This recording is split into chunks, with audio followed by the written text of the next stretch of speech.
ચાલો હવે આપણે સ્ટડી કરવાનું હતું, દાખલા કરવાના હતા. થિયરીનો પોર્શન ઓલરેડી ચલાવી દીધો.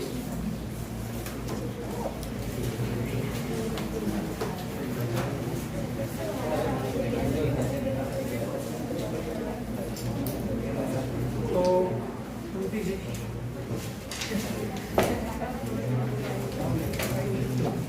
બીજા કોઈ પાસે ના? કેટલા લોકો પાસે છે? ઘણા બધા પાસે છે. એક બેન્ચ ઉપર એક કરી નાખો.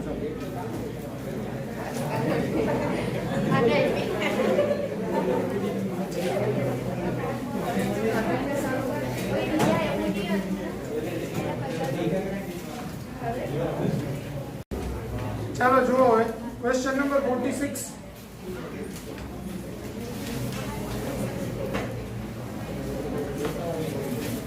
In 88 rubidium 226, 88 rubidium 226 nucleus, there are 138 protons and 88 neutrons, 138 neutrons and 88 protons, 226 protons and 88 electrons, and 226 neutrons and 138 electrons. તો ન્યુક્લિયસ ની અંદર ઇલેક્ટ્રોન ન હોય, પ્રોટોન અને ન્યુટ્રોન હોય. એમાં નીચેની સંખ્યા પ્રોટોન બતાવે અને આ બેની બાદબાકી જેટલી ન્યુટ્રોન બતાવે. એટલે આપણે અહીંયા પ્રોટોન ની સંખ્યા બરાબર z બરાબર 1 અને ન્યુટ્રોન ની સંખ્યા બરાબર n બરાબર a minus z, એટલે 226 minus 88 138. તો હવે આપણું આવશે શું આન્સર? 138 ન્યુટ્રોન and 88 પ્રોટોન્સ, એટલે B.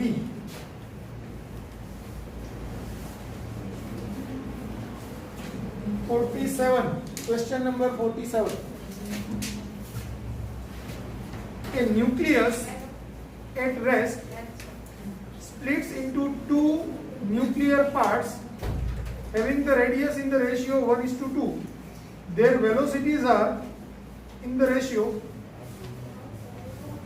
હવે ન્યુક્લિયસ એટ રેસ્ટ છે એ બે ન્યુક્લિયર પાર્ટની અંદર વિભાજિત થાય છે, બરાબર? તેની ત્રિજ્યા 1:2 છે. જે બે નવા પાર્ટ બને એની ત્રિજ્યા 1:2 છે. તો એના વેગનો ગુણોત્તર શોધો, એવો ક્વેશ્ચન છે. વેગ આવ્યું એટલે વેગમાન સંરક્ષણનો નિયમ આવે આવે ને આવે છે, એને આવવું જ પડે તો જ થાય, બરાબર? તંત્રનું પ્રારંભિક વેગમાન 0 હતું. અંતિમ સ્થિતિમાં બેને વેગમાન મળે એટલે m1 v1 m2 v2 થાય, બરાબર? તો એના પરથી વેગ મળે એટલે પહેલા આપણને દળનો ગુણોત્તર જોઈશે. તો આપણને ખબર છે r બરાબર r0 a raised to 1/3, એટલે r1 by r2 બરાબર r0 a1 raised to 1/3 upon r0 a2 raised to 1/3. આ બે કેન્સલ, આ ગુણોત્તર 1/2 છે એટલે આ a1 by a2 raised to 1/3. બંને બાજુએ ઘન કરું તો 1/3 નો 1/2 નો ઘન બરાબર a1 by a2, એટલે આપણું આવશે a1 by a2 બરાબર 1/8. હવે a1 a2 શું છે? પરમાણુ દળાંક છે. પરમાણુ દળાંક છે મતલબ ન્યુક્લિયસ નું દળ છે, બરાબર? એટલે આ a1 by a2 છે એ જ આપણું m1 by m2 થાય. પરમાણુ દળાંક છે એટલે દળ જ છે, બરાબર? આ પરિણામ 1. હવે વેગમાન સંરક્ષણના નિયમ મુજબ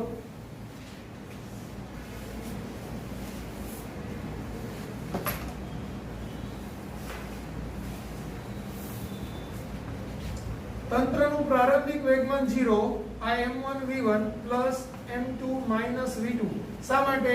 કારણ કે એક ન્યુક્લિયસ આ બાજુ જાય v1 વેગથી તો બીજું ન્યુક્લિયસ એની વિરુદ્ધ દિશામાં જાય એટલે એનો વેગ છે ઋણ દિશામાં હોવાથી માઈનસ લેવો પડે.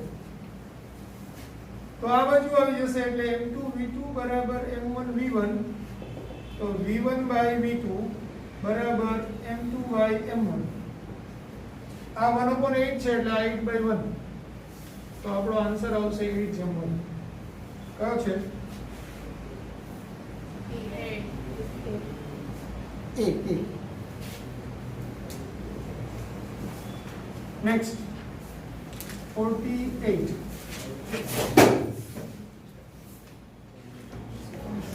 A triton contains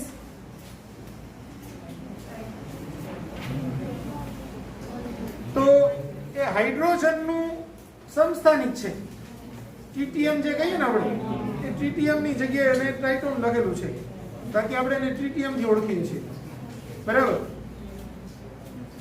1H1 એટલે નોર્મલ હાઇડ્રોજન, પછી ડ્યુટેરિયમ આવે 1H2 અને ટ્રિટિયમ આવે 1H3. ટ્રિટિયમ એટલે એ ટ્રાઇટોન. બરાબર. તો એ 1H3 છે. તો 1H3 ની અંદર શું હોય? એક પ્રોટોન અને 3 - 1 એટલે 2 ન્યુટ્રોન. તો આપણો આન્સર શું આવશે? 1 પ્રોટોન + 2 ન્યુટ્રોન્સ. A.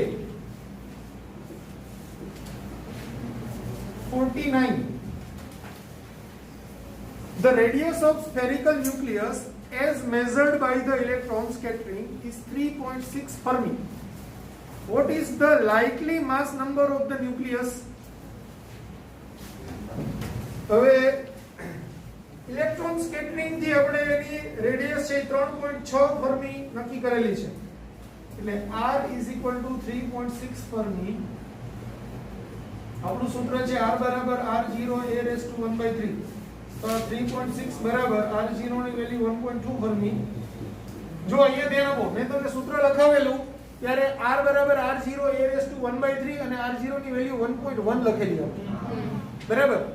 જૂની બુકની અંદર ઇલેક્ટ્રોન સ્કેટરિંગ થી જો તમે ન્યુક્લિયસની ત્રિજ્યા શોધો તો એ 1.2 ફર્મી લેવાનું અને નહીતર 1.1 લેવાનું. એવી રીતે એનું ડિસ્ટિંગ્વિશન હતું. હવે નવી ટેક્સ્ટ બુકની અંદર 1.2 જ કરી નાખ્યું છે એટલે પેલું સૂત્ર જ સુધારી નાખો. જે આગળ લખાવેલું છે ને એ સૂત્ર જ સુધારી નાખો અને ત્યાં 1.1 ની જગ્યાએ 1.2 કરી નાખો.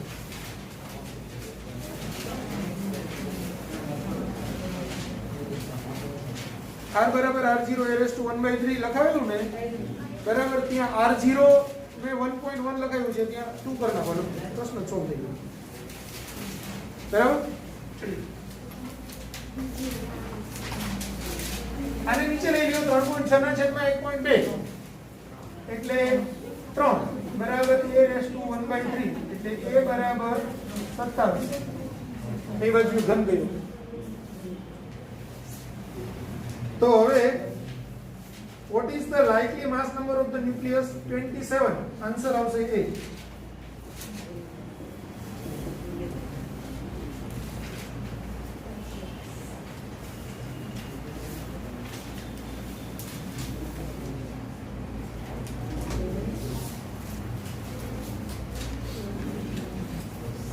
Question number 50. The nucleus which has radius 1/3 of the radius of OS 189. એટલે કયા ન્યુક્લિયસની ત્રિજ્યા OS 189 ની ત્રિજ્યા કરતા 1/3 થાય? ધારો કે એવું ન્યુક્લિયસ X છે. બરાબર. તો Rx = 1/3 ROS થાય. બરાબર. હવે Rx એટલે R0 ax⁻⁴ બરાબર 1/3 R0 આ ROS aOS⁻⁴ R0 કટ થાય. બંને બાજુએ ઘન કરો તો ax બરાબર 1/3 નો ઘન * aOS એટલે AX બરાબર AOS ની વેલ્યુ 189 ક્વેશ્ચન પરથી 189 અને અહીંયા 3 નો ઘન 27. હવે 3 વડે ભાગ ચાલે 6 તરી 18 અને 3 તરી 9 63. અહીંયા આવશે 9. હજુ 3 વડે ભાગ ચાલે 3. અહીંયા 2 ને 1. હજુ 3 વડે ભાગ ચાલે 7. તો AX બરાબર 7 આવશે. એટલે આપણો આન્સર આવે લિથિયમ 7. તો આન્સર ડી. ખ્યાલ આવી ગયો બધાને?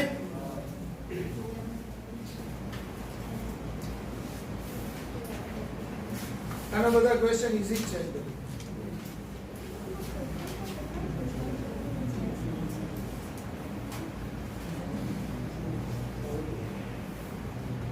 Next, 51, question number 51. 3 stable isotopes of neon, 10 neon 20, 10 neon 21 and 10 neon 22 have respective abundances of 91.51%. Abundances નો મતલબ એવો થાય કે એનું પ્રતિશત પ્રમાણ આપેલા નમૂનામાં તેનું પ્રતિશત પ્રમાણ. બરાબર? તો આપેલા નમૂનાની અંદર 90.5% છે એ નિયોન 10 નિયોન 20 છે, 0.27% છે એ નિયોન 21 છે અને 9.22% છે એ નિયોન 22 છે. The atomic masses of the three isotopes are 19.99 U, 20.99 U and 21.99 U respectively. The average atomic mass of the neon is. So average atomic mass, A average is equal to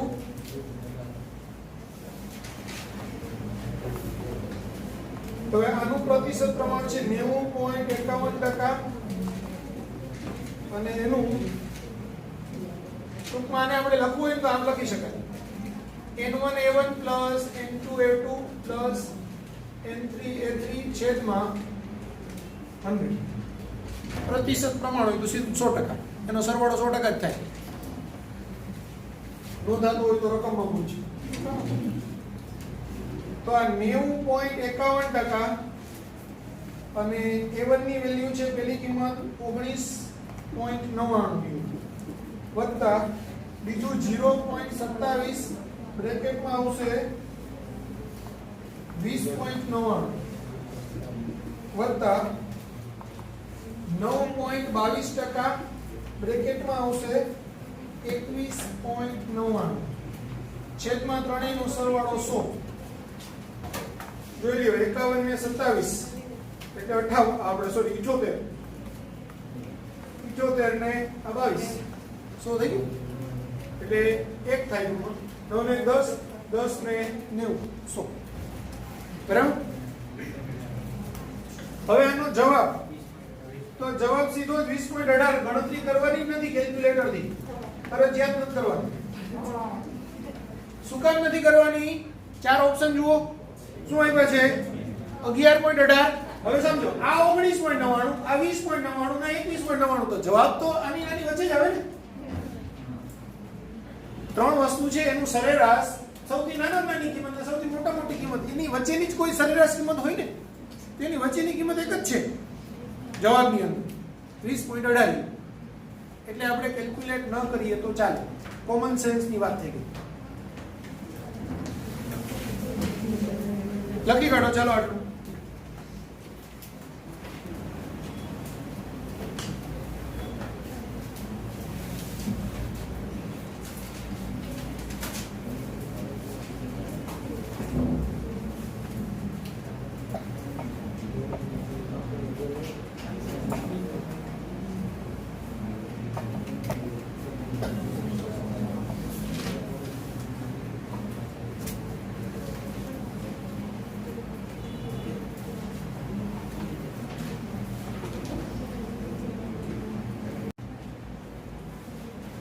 चलो next 52.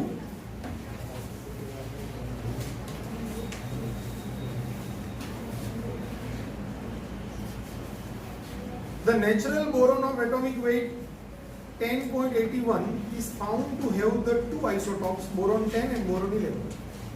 The ratio of abundances of the isotopes in a natural boron should be. હવે natural બોરોનના બે isotope છે, boron 10 ને boron 11. બરાબર, એનો atomic weight, સરેરાશ atomic weight 10.81 આવ્યો છે, તો એનો ગુણોત્તર કેટલો હોય, એના પ્રતિશત પ્રમાણ એ આપણે પૂછ્યું છે. તો ધારો કે બોરોન 10 છે, એનું પ્રમાણ x% છે. બોરોન 10 નું કેટલું થશે? x%.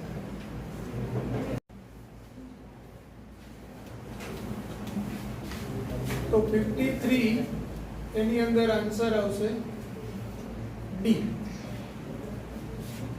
આઇસોટોપ એટલે પ્રોટોન સરખા છે 1n2 1h3.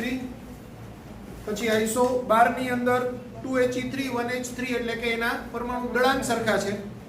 અને આઇસોટોન ની અંદર 197 79 અને 80 198 80 તો એના ન્યુટ્રોન અંક સરખા છે. 54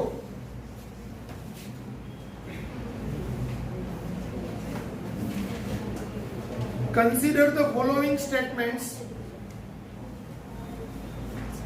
The nuclear force is independent of the charge of the nucleons. તો પેલું બરાબર છે કે ન્યુક્લિયર ફોર્સ છે એ વિદ્યુત ભારથી સ્વતંત્ર હોય, એને વિદ્યુત ભાર સાથે કઈ લેવા દેવાના નથી. S2 the number of nucleons in the nucleus of an atom is equal to the number of electrons in the atom. તો બીજું વિધાન ખોટું છે, કારણ કે પ્રોટોનની અને ઇલેક્ટ્રોનની સંખ્યા સરખી હોય, ન્યુક્લિયોનની સરખી ન હોય. ત્રીજું, all nuclei have the masses that are less than the sum of the masses of constituent nucleons. તો એ બરાબર છે કે ભાઈ ન્યુક્લિયોનનું જે ઘટક કણો છે એના મુક્ત અવસ્થાના દળ કરતા આખા ન્યુક્લિયસનું દળ હંમેશા ઓછું હોય, બાઇન્ડિંગ એનર્જી જેટલો ડિફરન્સ, ડેલ્ટા એમ જેટલો, બરાબર. એટલે ડેલ્ટા એમ જેટલો દળ ક્ષતિ જેટલો ડિફરન્સ એની અંદર હોય. એટલે ત્રીજું વિધાન સાચું છે, બરાબર. ન્યુક્લિયોન્સ belong to the family of leptons while electrons are members of the family of hadrons. તો ખોટું છે.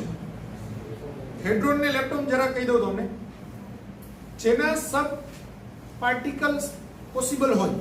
એટલે આપણે પ્રોટોન ન્યુટ્રોન છે તે શેના બનેલા છે? ક્વાર્ક્સના બનેલા છે. તે બધા હેડ્રોન કહેવાય, બરાબર. લેપ્ટોન એવા કે જેનું આગળ કઈ શક્ય વિભાજન શક્ય નથી. ઇલેક્ટ્રોનનું આગળ વિભાજન શક્ય નથી, એટલે ઇલેક્ટ્રોન છે એ લેપ્ટોન કહેવાય. પોઝિટ્રોનનું આગળ વિભાજન શક્ય નથી, તો પોઝિટ્રોન છે તે લેપ્ટોન કહેવાય, બરાબર. તમે આ યાદ રાખો મગજની અંદર, બધું કન્ફ્યુઝન દૂર થઈ જાય, યાદ આવી જાય તમને. આપણને ખબર છે લાર્જ હેડ્રોન કોલાઇડર, LHC, ખબર છે? ઘણા બધા દેશોનો સંયુક્ત એક પ્રોજેક્ટ છે. એ શબ્દનું નામ શું છે? લાર્જ હેડ્રોન, બરાબર. એની અંદર હેડ્રોન જે એકબીજા સાથે કોલાઇડ થાય, એટલે ન્યુટ્રોન ન્યુટ્રોન થાય, પ્રોટોન ન્યુટ્રોનની અથડામણ થાય, બરાબર. પ્રોટોન પ્રોટોનની અથડામણ થાય, તો એમાં હેડ્રોનનું કોલાઇઝન થાય અને લેપ્ટોન છૂટા પડે. અને એ પ્રક્રિયાનો અભ્યાસ કરવા માટે રચના બનેલી છે. ખ્યાલ આવી ગયો? એટલે લાર્જ હેડ્રોન કોલાઇડર, તો એમાં અથડાય કોણ? હેડ્રોન. તો હેડ્રોન શું હોય? ન્યુટ્રોન પ્રોટોન, બરાબર. તો એમાં ટૂંકમાં ઉલટ સુલટ લખેલું છે, એટલે S4 પણ ખોટું છે. તો આપણો આન્સર આવે S1 અને S3 એટલે ડી.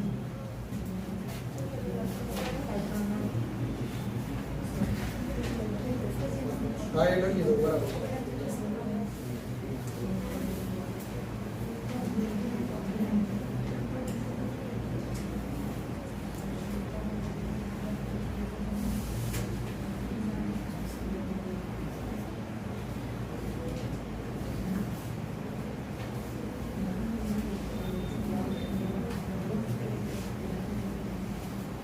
ઇલેક્ટ્રોન, પોઝિટ્રોન, ક્વાર્ક્સ એ બધા જ લેપ્ટોન્સ કહેવાય.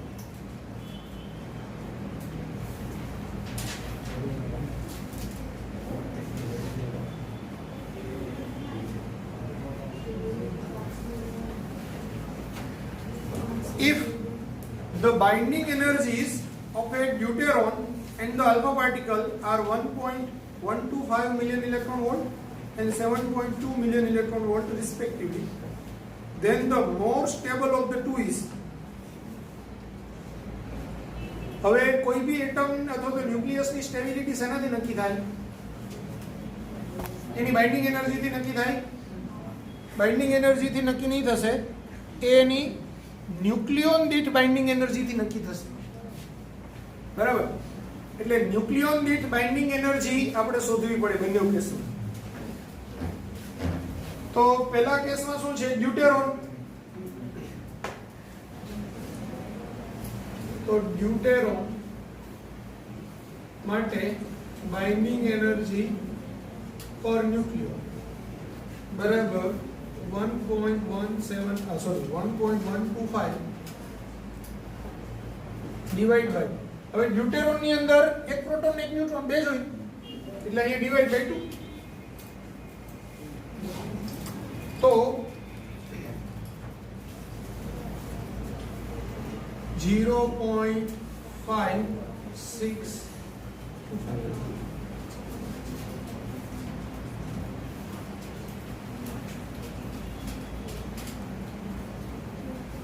નહીં બરાબર બરાબર. અને બીજું શું છે? Alpha particle. એટલે આલ્ફા કણ માટે બાઇન્ડિંગ એનર્જી પર ન્યુક્લિયોન બરાબર. હવે આલ્ફા પાર્ટિકલ ની કુલ એનર્જી છે 7.2 મિલિયન ઇલેક્ટ્રોન વોલ્ટ. આ બીએમઈ પર ન્યુક્લિયોન.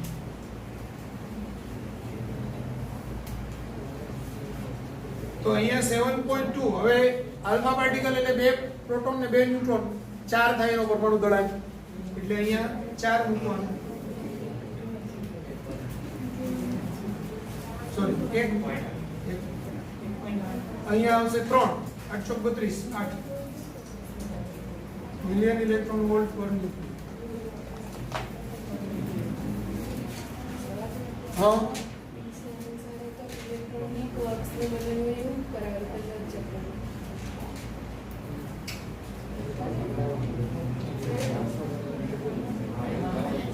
ઇલેક્ટ્રોન પર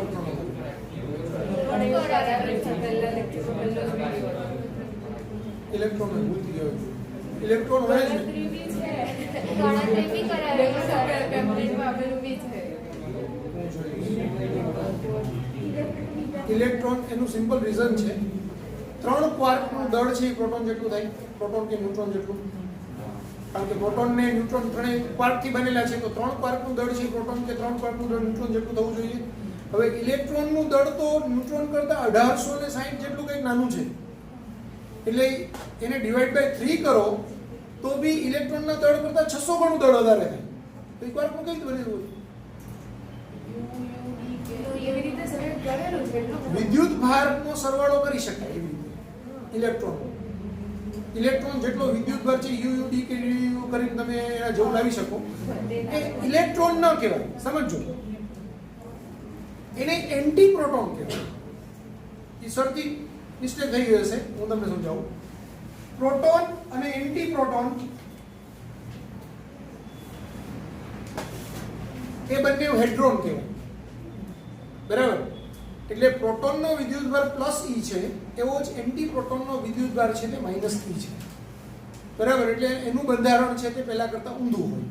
બરાબર? જે સરે તમે લખાયું હશે તે. તો ત્યાં ઇલેક્ટ્રોન શબ્દ કાઢીને એન્ટી પ્રોટોન લખી દો, બાકી બધું બરાબર છે. બરાબર? એને એન્ટી પ્રોટોન કહેવાય. એ ન્યુક્લિયસમાં જ્યારે આપણે એમ કહીએ ને કે ભાઈ માસ ને એન્ટી માસ એટલે પ્રતિદળ હોય. બરાબર? તો એ પ્રતિદળ છે એ આનાથી બનેલું હોય. જેવી રીતે પ્રોટોન અને ન્યુટ્રોન એટલે પ્લસ વિદ્યુતભાર પ્રોટોન અને ન્યુટ્રોન એ બંને ન્યુક્લિયસની અંદર હોય અને ઇલેક્ટ્રોન છે તે એની આજુબાજુ પરિભ્રમણ કરતો હોય. તેને આપણે કહીએ દ્રવ્ય. બરાબર? અથવા તો મેટર ને કરું એન્ટી મેટર, પ્રતિદ્રવ્ય. તો એવી જ રીતે એન્ટી પ્રોટોન માઇનસ વિદ્યુતભાર એટલે કે માઇનસ E જેટલો વિદ્યુતભાર ધરાવતું પ્રોટોન જેવું જ કણ પણ વિરુદ્ધ પ્રકારે બનેલું હોય. બરાબર? તો એ એન્ટી પ્રોટોન હોય. એ એન્ટી પ્રોટોન અને ન્યુટ્રોન એ ન્યુક્લિયસની અંદર હોય અને એની આજુબાજુ છે એ જ્યારે પોઝિટ્રોન પરિભ્રમણ કરતો હોય. બરાબર? તો એને એન્ટી મેટર કહેવાય. ખ્યાલ આવ્યો? આવા કણને એનું ન્યુક્લિયસ છે એન્ટીમેટરનું ન્યુક્લિયસ કહેવાય. તો આ anti proton, neutron, proton, neutron એ બધું હેડ્રોન છે. ઇલેક્ટ્રોન અને પોઝિટ્રોન એ બંને છે તે લેપ્ટોન્સ છે. બરાબર, લેપ્ટોન્સ છે તે આના નહીં બનેલા હોય પાર્ટ્સ.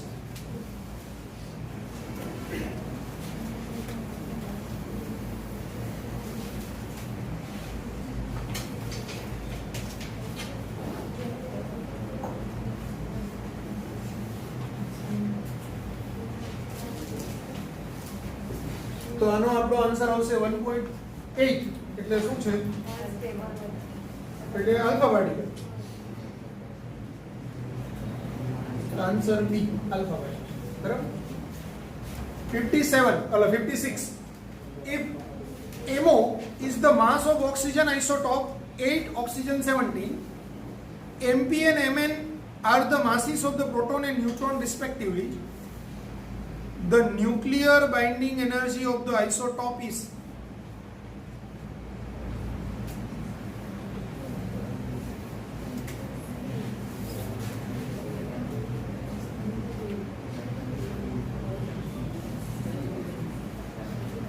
तो बाइंडिंग एनर्जी बराबर डेल्टा mc स्क्वेर થાય. डेल्टा m એટલે zmp plus nmn minus mc square. હવે અહીંયા z કેટલા છે? ઓક્સિજન ની અંદર 8 એટલે 8 અને આપણે આને કેપિટલ mp કીધું છે તો 8 કેપિટલ mp પ્લસ હવે 17 માઈનસ 8 એટલે 9 તો 9mn માઈનસ mo ઇન્ટુ 6. આ આપણો આન્સર સી. ખ્યાલ આવ્યો? આપણું તત્વ છે તે 8 ઓક્સિજન 17 છે. એટલે Z તો સીધું જ 8 લઈ લેવાનું, પણ ન્યુટ્રોન અંક લેવો હોય તો 17 માઈનસ 8 કરવું પડે એટલે 9.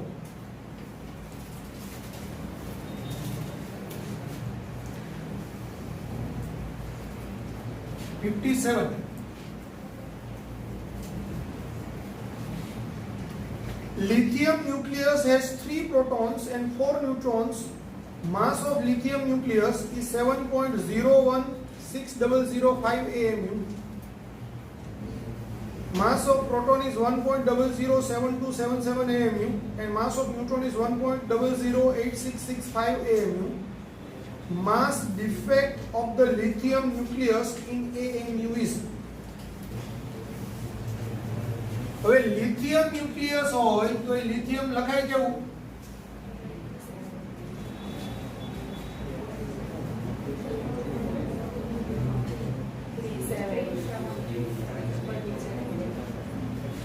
તો 3 lithium 7. બરાબર.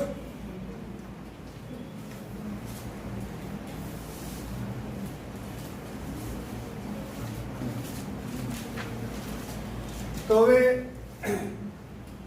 डेल्टा m बराबर 3mp plus 4mn minus m. 3 proton નું દળ કેટલું છે? 1.0077 727 प्लस 4 આનું છે 1.008665 માઈનસ 7.016005. કેલ્ક્યુલેટર વગર થઈ શકે આ બધા. ગુણાકાર તો આવડે ને, 4 નો 3 નો તો સરવાળો કરતા આવડે. જો 7 તરી 21 અહીંયા 2, 7 તરી 21, 22 ને 23 2, 3 દુ 6 ને 2 8, 7 તરી 21 અહીંયા 2 2 આ 0 આ 3 બરાબર વત્તા 5 ગુણાકારમાં 4 એટલે 20 2 6 ચોક 24 25 26 2 6 ચોક 24 25 26 2 8 ચોક 32 32 33 ને 34 એટલે 4 અહીંયા આવે 3 એટલે 3 આ 0 કોણ બરાબર હવે -7.016005 હવે બેનો સરવાળો કરો તો સરવાળો કરતા આવડે 1 6 ને 3 9 6 ને 8 14 12 13 ને 14 1 આવ્યું 1 ને 2 2 ને 4 2 ને 4 6 પછી 4 4 આંકડા જતા રહ્યા ઓકે એટલે પાંચમા આંકડાનો સરવાળો કરવાનો છે અહીંયા 2 ને અહીંયા 3 એટલે 5 તો 0 + 0 એટલે 0 અને 7 માઈનસ 7.016005 હવે બાદબાકી કરીએ તો 11 માંથી 5 જશે એટલે 6 અહીંયા 8 માંથી 0 જશે એટલે 8 અહીંયા 4 માંથી 0 જશે એટલે 4 અહીંયા 6 માંથી 6 જશે એટલે 0 અહીંયા 5 માંથી 1 જશે એટલે 4 0 માંથી 0 જશે એટલે 0 0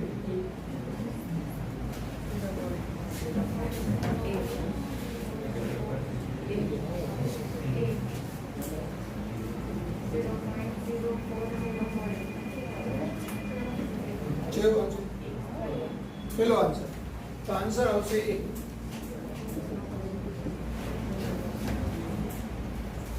ખ્યાલ આવી ગયો બધાને નહીંતર આપણે મગજ એવું થઈ જાય કે આ તો આવડું મોટું છે કેલ્ક્યુલેટર થાય જ નહીં તો સહેલો દાખલો હોય તો થાય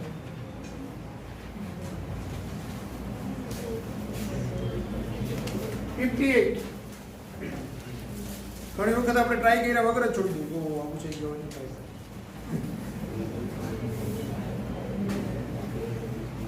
when a microgram of matter is converted into energy the amount of energy released will be m બરાબર 1 માઇક્રોગ્રામ એટલે 10 ની -6 ઘાત ગ્રામ એટલે 10 ની -6 ઘાત ને પાછું ગ્રામ ને કેજી માં કન્વર્ટ કરવું પડે આ મેજોરિટી વિદ્યાર્થી ભૂલી જાય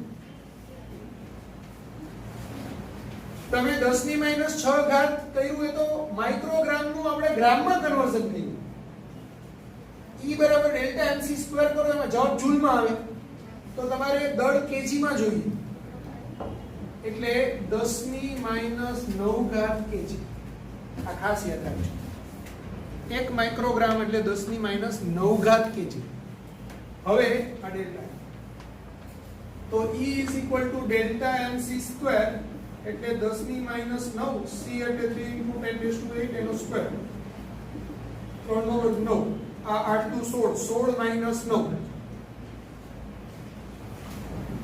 16 - 9 એટલે 7 10 ની 7 ઘાત જૂલ બરાબર તો આપણો આન્સર આવે સી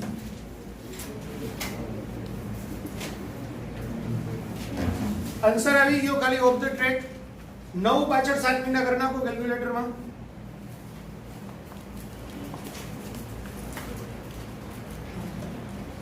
ભાગાકારમાં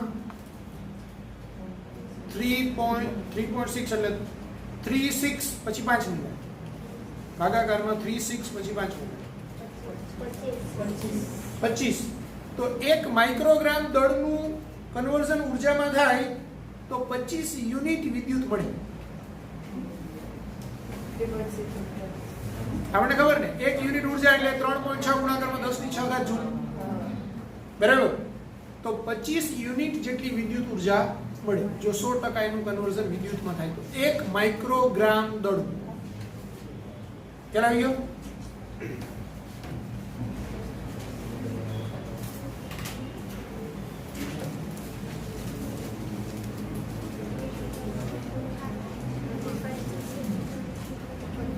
एक किलोग्राम નું થાય તો 25 ગુણાકારમાં 10 ની 9 ઘાત બરાબર તો 25 ગુણાકારમાં 10 ની 9 ઘાત એટલે ઘણી મોટી ઉર્જા 1 કિલોગ્રામ દળનું જો આપણે સંપૂર્ણપણે વિદ્યુતમાં કન્વર્ઝન કરી નાખીએ તો 25 × 10⁹ જૂલ ઉર્જા આપણે યુનિટ ઉર્જા ઉત્પન્ન થાય વિદ્યુતની. એટલે આખા નવસારી સિટીને કેટલો ટાઈમ ચાલે?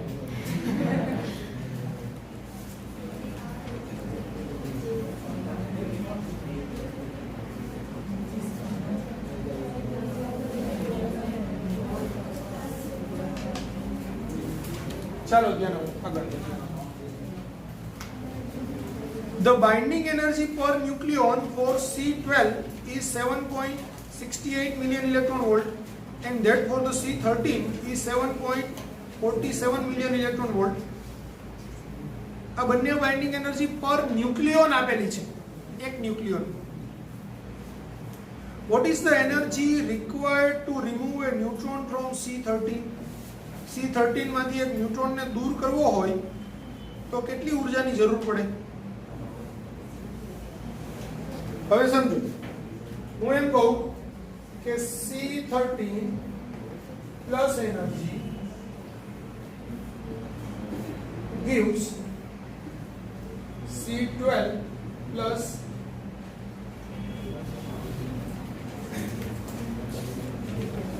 (0n1) neutron. બરાબર? આવું થાય કે નહીં? હવે મારે શું કરવું જોઈએ કે જેથી મને એનર્જી કેટલી શોધવાની મળે? તો આની બાઇન્ડિંગ એનર્જી, આની બાઇન્ડિંગ એનર્જી, આની બાઇન્ડિંગ એનર્જી શોધવાની. એ બેનો ડિફરન્સ લઈ લઈએ. ખ્યાલ આવ્યો? તો C13 ની બાઇન્ડિંગ એનર્જી કેટલી થાય? C13 ની કુલ બાઇન્ડિંગ એનર્જી તો 13 ગુણાકારમાં 7.13 માટે શું છે? 7.47. કેટલો આન્સર આવે?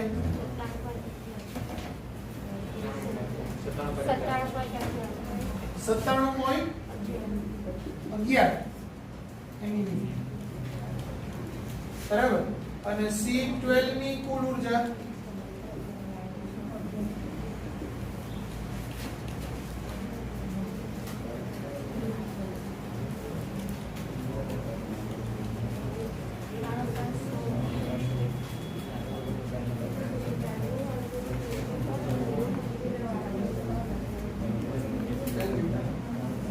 सात पॉइंट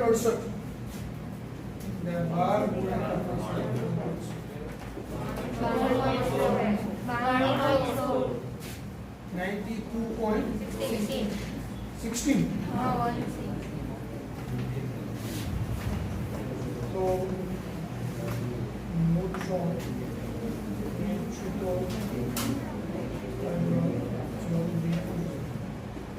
बराबर 97.11 minus 92.62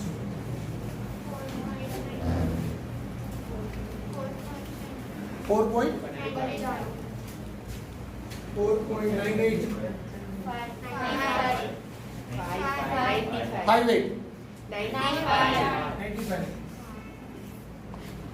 4.95 जो आंसर છે સી.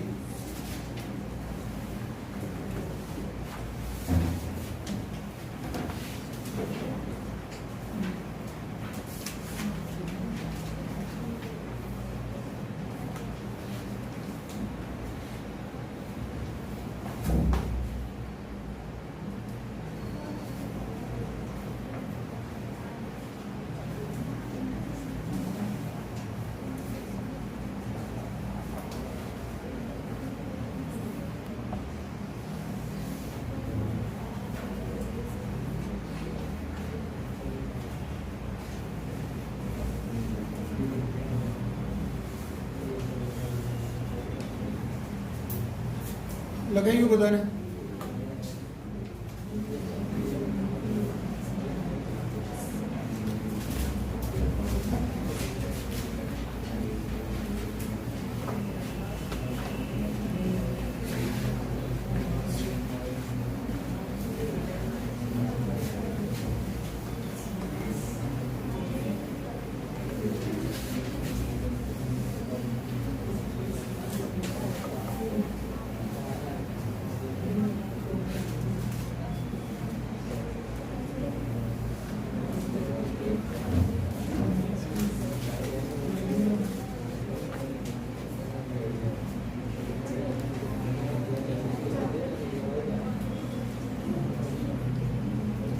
Question number 60.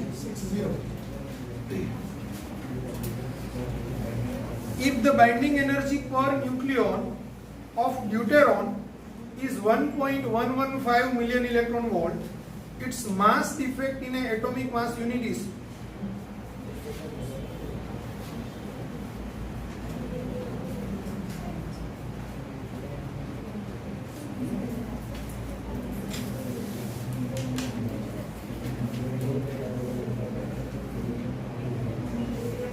તો તમને આમાં પ્રોટોન ને ન્યુટ્રોન ના છૂટા છૂટા દળ આપેલા હોય છે અને આ તમને પેલું પાછળ થિયરીમાં આપેલું હશે બી 0.0024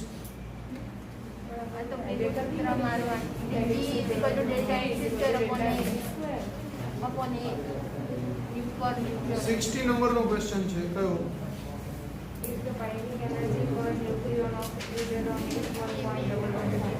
બાઇન્ડિંગ એનર્જી પર ન્યુક્લિયોન આપેલી છે એટલે એની કુલ બાઇન્ડિંગ એનર્જી મળે હવે તમને માસ ડિફેક્ટ પૂછ્યું છે હા તો સીધું જ મળી જશે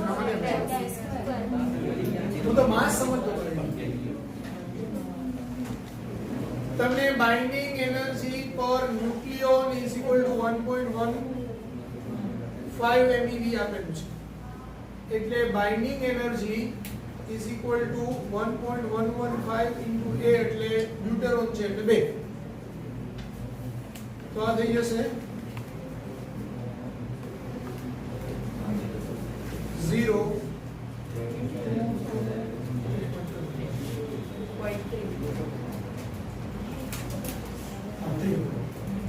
2.23 બરાબર હવે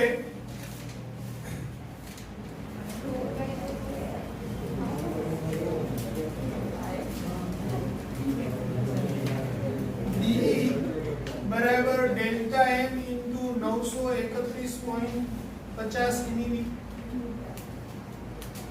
બરાબર અને એના બરાબર 2.230 MeV તો ડેલ્ટા M બરાબર 2.230 upon 931.2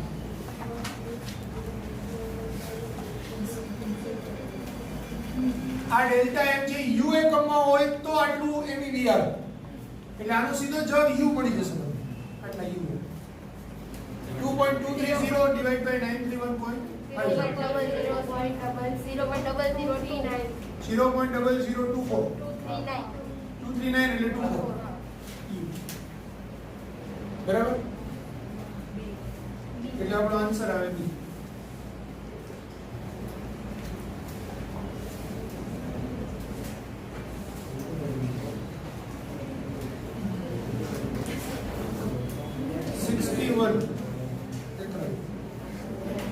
Calculate the neutron separation energy from the following data.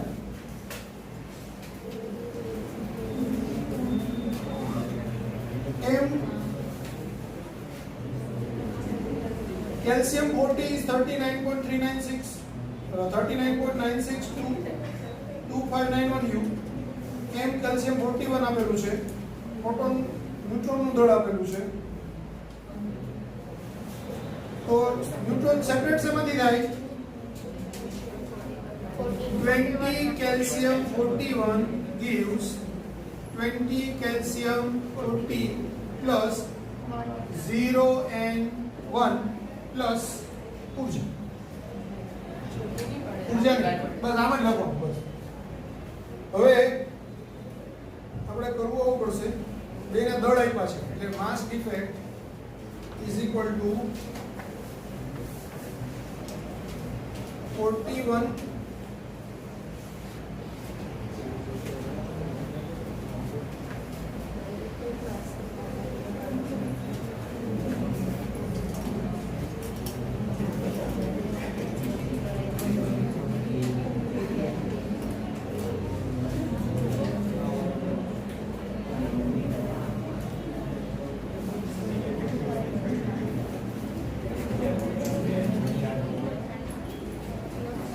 તો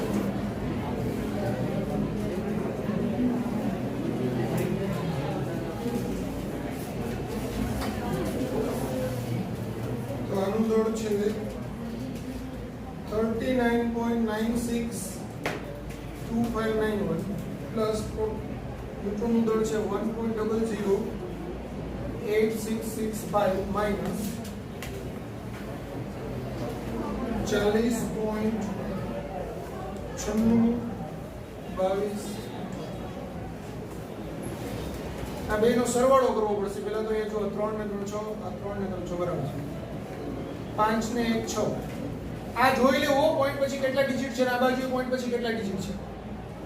એકમાં 5 આપ્યો અને એકમાં 6 આપ્યો હોય તો બરાબર થઈ જાય છે એટલે સરવાળો ચાલુ કરી દે.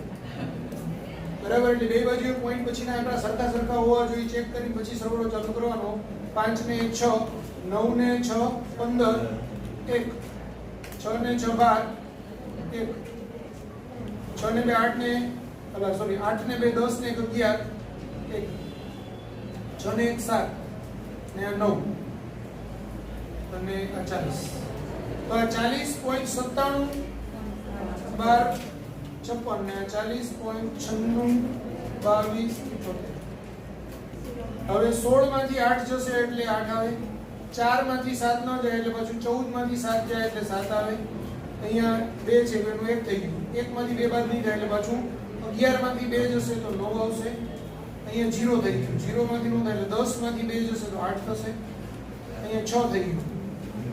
6 માંથી 6 જાય તો 0. 9 માંથી 9 જાય તો 0. 0. હવે આટલા u આવ્યું એને 0.008978 આ બાઇન્ડિંગ એનર્જી ઇન્ટુ 931 પોઈન્ટ કેટલું આવ્યું છે 50. હવે આનો ગુણાકાર કેલ્ક્યુલેટર વગર નો થાય. બરાબર 8.36 MeV.